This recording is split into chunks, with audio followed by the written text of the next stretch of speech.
Weaver कैसे हैं आप? खैरियत से हैं? ठीक है, उम्मीद करता हूँ कि आप सब ठीक होंगे।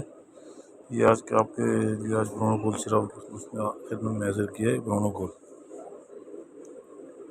ब्रोनोकॉल सिरप फॉर चेफ कफ।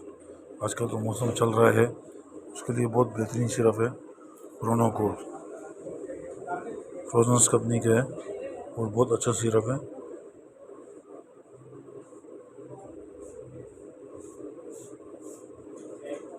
बलगम 1 से 2 चमचे दिन में 3 मरतबा। बहुत अच्छा सिरप है ब्रोनोकॉल। इसकी प्राइस भी बहुत है, 112 रुपये की प्राइस है इसकी। 112 रुपये प्राइस है इसका। बहुत अच्छा सिरप है खांसी के लिए। आजकल जो मौसम है उसको ठंड खुशक मौसम, उसके लिए बहुत अच्छा सिरप है।